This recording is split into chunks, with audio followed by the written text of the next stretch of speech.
یہ برداشت نہیں ہے کہ ایک بھی مومن کم ہو جائے۔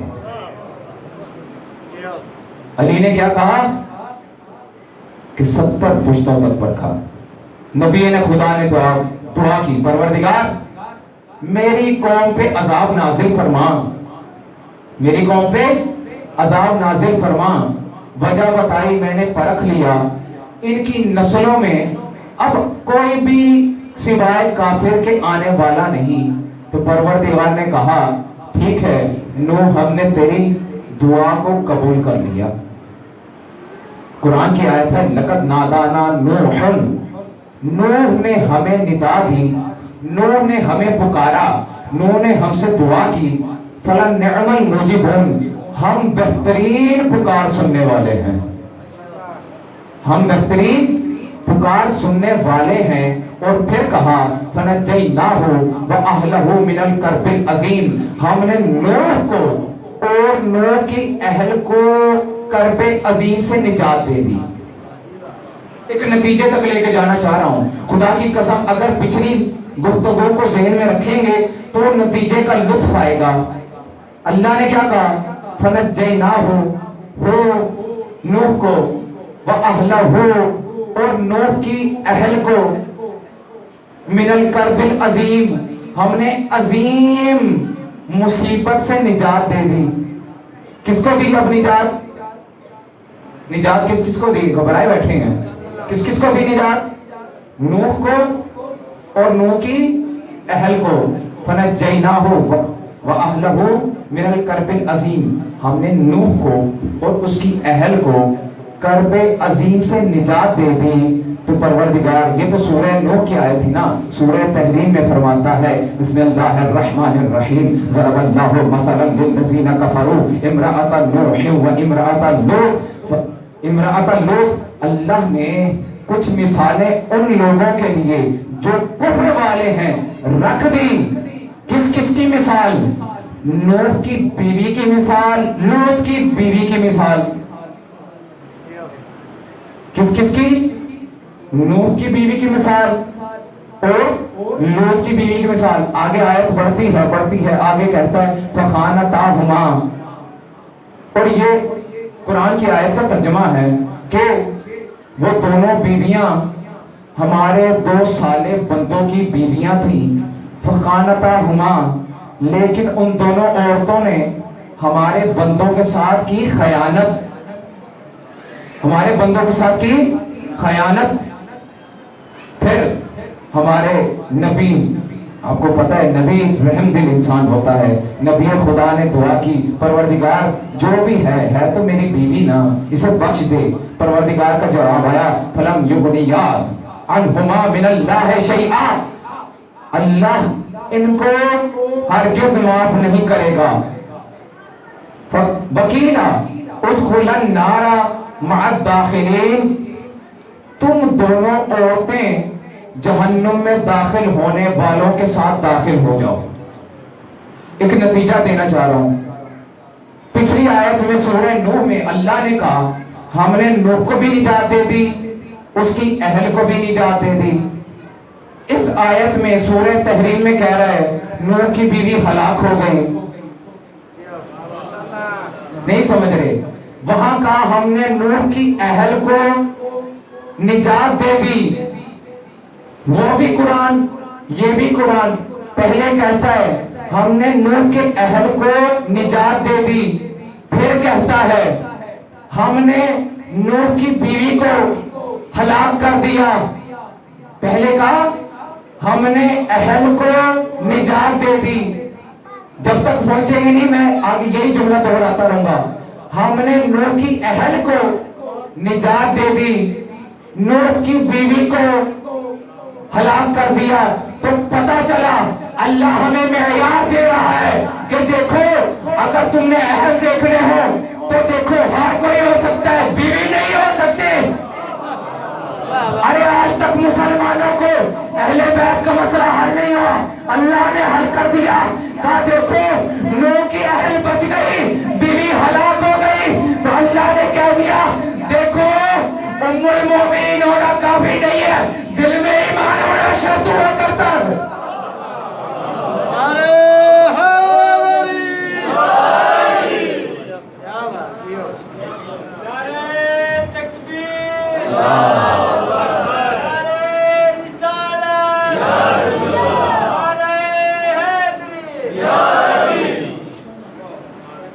اللہ نے کہا کہ دیکھو معیار دیا نا، اللہ کی ہر آیت نتیجہ خیز ہوتی ہے، اللہ ہمیں نتیجہ دے رہا ہے۔ دیکھو چاہے ام المومنین ہی کیوں نہ ہو، جب تک دل میں ایمان نہ ہو کوئی فائدہ نہیں ہے۔ اللہ نے کہا ٹھیک ہے نو، ہم نے تمہاری دعا مستجاب کی، جاؤ جا کے کشتی بناؤ، جاؤ جا کے کشتی بناؤ۔ اللہ نے بھیجنا تھا عذاب، اللہ نے بھیجنا تھا عذاب۔ کشتی بنوائی تاکہ جنہیں عذاب سے محفوظ رکھنا ہے انہیں کشتی میں سوار کر دے۔ بہت بڑا جملہ دینے لگا ہوں، اللہ نے کشتی بنوائی جنہیں عذاب سے محفوظ رکھنا ہے انہیں سوار کروا دے۔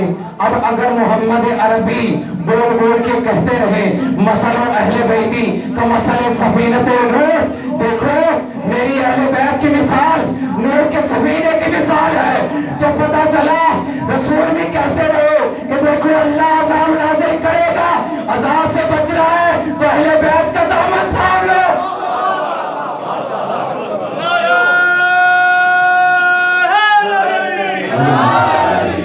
جزاک اللہ، خدا آپ کی حسن سماعتوں کو قبول فرمائے۔ کیا کہتا ہے پروردگار؟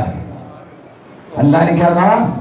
نوح کشتی بناؤ، کشتی نہیں ایسے بناؤ کہ ہماری آنکھوں کے سامنے بنے گی، ہماری وحی کے مطابق بنے گی۔ قرآن کی آیت ہے، بالکل یہی الفاظ ہیں کہ نوح کشتی بناؤ، ہماری آنکھوں کے سامنے بنے گی، ہماری وحی کے مطابق بنے گی۔ اچھا رسول نے، اچھا ہم نے ہماری ہدایت پہ گفتگو ہو رہی ہے نا، ہدایت کے ہیں دو طریقے۔ میں آتا ہوں آپ کے در پہ، آپ سے پوچھتا ہوں کہ قبلہ مجھے مثلا جلوی مارکیٹ کا راستہ دکھا دیں، آپ میں سے ایک مومن اٹھے کہے کہ دیکھیے یہاں سے دائیں مڑیں گے مین روڈ آ جائے گا، وہاں سے بائیں مڑیں گے سیدھا چلے جائیں گے جلوی مارکیٹ پہنچ جائیں گے۔ ایک یہ طریقہ ہے، ایک دوسرا طریقہ ہے میں آؤں آپ کے پاس، آپ سے پوچھوں بھئی جلوی مارکیٹ کا راستہ کیا ہے، آپ کہیں کہ خود مومن چل کے میرے در پہ آیا ہے، بائک نکالیں، بائک پہ سوار کریں اور خود مارکیٹ پہنچا دیں۔ سمجھ آ رہی ہے؟ دو طریقے ہو گئے۔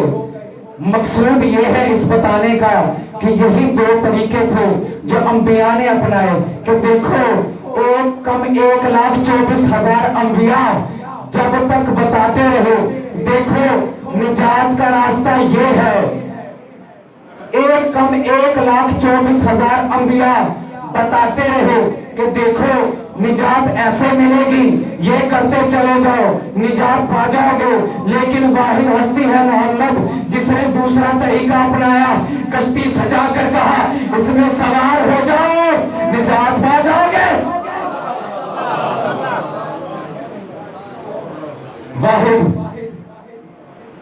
واحد نبی ہے محمد جس نے کشتی سجا کر کہا دیکھو سوار ہو جاؤ نجات پا جاؤ گے، یہ ہے راستہ۔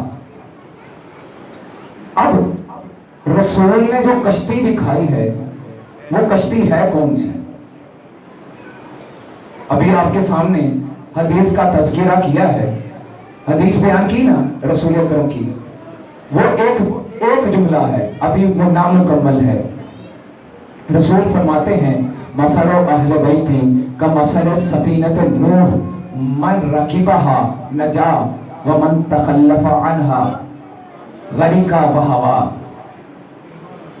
میرے اہل بیت کی مثال نوح کی کشتی کی مثال ہے، اور یہ کشتی بھی ایسی ہے کہ جو اس پہ سوار ہو گیا نجات پا جائے گا، ومن تخلف عنها فغرق وہوا، جس نے اس کشتی سے رخ موڑ لیا وہ غرق ہو جائے گا، ہلاک ہو جائے گا۔ اپنی جیب سے کچھ نہیں کہہ رہا ہوں، رسول کی حدیث بیان کی ہے، لیکن کیا مزاج رسول دیکھیے، فقط یہ بھی تو کہہ سکتے تھے نا فغریقا، وہ غرق ہو جائے گا. وہ ہوا کہنے کی کیا ضرورت تھی؟ جو غرق ہو جائے وہ ہلاک تو ہو جاتا ہے نا. جو غرق ہو جائے وہ ہلاک ہو جاتا ہے کہ نہیں؟ جو غرق ہو جائے، ڈوب جائے، وہ ہلاک ہو جاتا ہے. لیکن رسول نے غرق ہونے پہ اکتفا نہیں کیا، فوراً کہا ساتھ میں وہ غرق بھی ہوگا اور ہلاک بھی ہوگا. تو پتہ چلا رسول بتانا یہ چاہ رہے ہیں کہ دیکھو بھئی، جو ڈوبتا ہے کبھی کبھی بچا لیا جاتا ہے، لیکن یاد رکھو جو اہل بیت کی کشتی سے بچ کے ڈوب گیا وہ ڈوبتا بھی ایسا ہے، کبھی نجات نہیں پا سکتا. کبھی کبھی ڈوبنے والوں کو بچا لیا جاتا ہے، لیکن جو اہل بیت کی کشتی چھوڑ گئے کوئی غوطہ زن اسے بچا نہیں سکتا. اہل بیت کی کشتی وہ ہے کہ اگر اس سے منہ موڑ لیا جائے غرق بھی ہو جاتے ہو، ہلاک بھی ہو جاتے. ایک دفعہ درود بھیج دیجیے محمد.